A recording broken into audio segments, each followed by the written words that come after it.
लूका की इंजील का आगाज यसु मसीह की पैदाइश के साथ हुआ। फिर लूका ने गरीबों को खुदा की बादशाही की खुशखबरी सुनाकर हम पर आया किया कि यसु मसीह इसराइल का मसीहा है और इसराइल का हकीकी नबी है। अगले हिस्से में यसु मसीह अपने शागिर्दों के साथ यरूशलेम की जानिब एक तवील सफर पर गामजन होता है, जहां वो हजारों इसराइलियों के साथ मिलकर एक कदीम त्योहार ईद फसह मनाता है। अब लूका चाहता है कि पहाड़ी इलाके से यरूशलेम की तरफ ये सफर आपको कदीम इसराइल की तवील मसाफत की याद दिलाए, जो कदीम इसराइल की बहुत लंबी शाहराह थी। बनी इसराइल मूसा के हमराह कोह सीना से मुल्क मऊदा को गए थे और फिर बादशाह दाऊद बादशाह ने यरूशलेम को अपना दारुल हुकूमत बना लिया। और इस तरह लूका यसु मसीह की नए मूसा के तौर पर तस्वीर कशी कर रहा है, जो खुदा के साथ बनी इसराइल के अहद की तजदीद करता है, और फिर नए दाऊद के तौर पर जो लोगों को खुदा की हुक्मरानी के मातहत रहने के लिए यकजा कर रहा है। जब यसु मसीह रवाना होता है तो वो अपने आगे अपने पैरोकारों की एक जमात भेजता है ताकि उसके लिए जगह तैयार करें। फिर यसु मसीह आकर खुदा की बादशाही की खुशखबरी का ऐलान करता है और लोगों को अपने पीछे चलने और उस नई तहरीक में शामिल होने की दावत देता है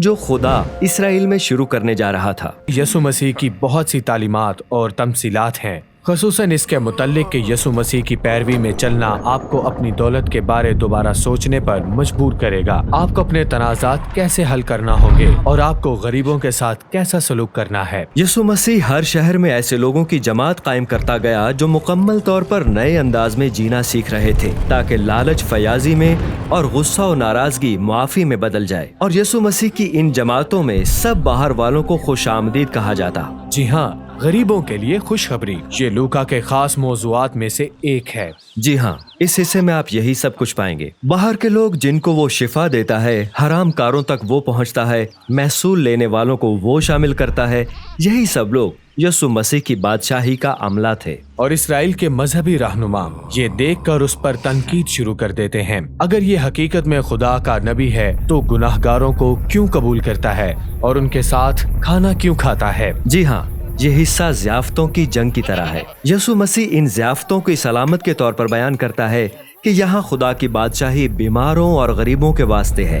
ये वो लोग हैं जो कभी उसको बदले में कुछ नहीं दे सकते। यसु मसीह इसराइल के मजहबी रहनुमाओं के साथ भी ज़ियाफ़तों में शिरकत करता है। जी हाँ, वो उन्हें एक मुतकब्बिर खुसूसी समाजी जमात बन जाने पर गलत करार देता है, लेकिन वो फिर भी समझ नहीं पाते। तब वो उन्हें एक तमसील सुनाता है जो इस तरह है। एक बाप के दो बेटे थे। बड़ा बेटा काबिल एतमाद है और अपने बाप की इज्जत करता है, और छोटा बेटा वो बहुत बिगड़ा हुआ है। वो बगावत करता है और अपने हिस्से का सारा मालो दौलत लेकर अहमकाना तौर पर अयाशी और ज़ियाफ़तों में उड़ाने के लिए दूर दराज मुल्क को चला जाता है। और फिर उस मुल्क में एक काल पड़ जाता है और उसका सारा रुपया पैसा खत्म हो जाता है। चुनाचे उसको अपनी गुजर बसर करने के लिए किसी के यहाँ सूअर चराने की नौकरी करना पड़ जाती है। और वो इस कदर भूखा है कि आरजू करता है कि कोई सूअरों की फलियां ही उसे खाने को दे दे। यहाँ पर उसके ज़हन में ख्याल आता है कि अगर मुझे नौकरी ही करनी है तो क्यों ना मैं घर जाकर अपने बाप की नौकरी कर लूं। कम से कम मुझे सूअरों की फलियां तो ना खानी पड़ेंगी। बस वो माफी मांगने की मशक करता हुआ अपने घर लौट जाता है। अब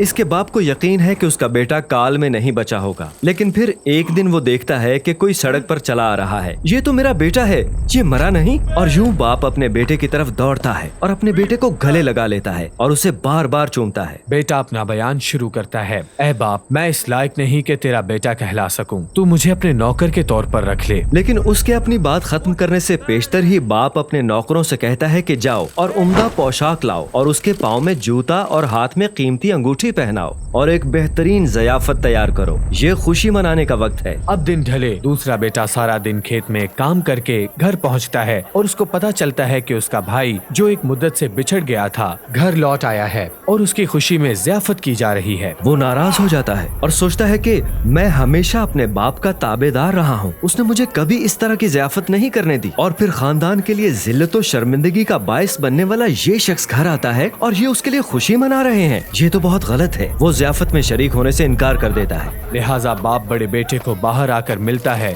और कहता है कि ऐ मेरे बेटे, तू तो हमेशा मेरे पास है और जो कुछ मेरा है वो सब तेरा ही है, लेकिन हमें तेरे भाई के लिए खुशी मनानी चाहिए क्योंकि ये खोया हुआ था अब मिला है, ये मुर्दा था अब जिंदा हुआ है। यसु मसीह चाहता है कि मजहबी रहनुमा गैर लोगों को उसी तरह देखें जैसे उन्हें खुदा देखता है, यानी बतौर बेटे और बेटियां जो दोबारा जिंदा हो रहे हैं। यसु मसीह की शाही बरादरी में शमूलियत का दरवाजा हर किसी के लिए खुला था। दाखिले की शर्त सिर्फ अपने आप को हलीम बनाना और अपने हक में खुदा के रहम की जरूरत को तस्लीम करना। और इस तरह मजहबी रहनुमाओं का यसु मसीह और उसके अमले को रद्द करना दरअसल इसराइल के खुदा को रद्द करना है। रहनुमाओं को ये सब पसंद नहीं है और इस तरह जब यसु मसीह का सफर इख्तिताम पजीर होता है, तनाज़ा अपने नुक्ता अरूज पर पहुंच जाता है। जी हाँ, यसु मसीह ईद फसह के लिए यरूशलेम की तरफ जाता है, जबकि वो उसकी जान लेने का मंसूबा बना रहे हैं। और लूका का अगला हिस्सा इसी के मुतालिक है।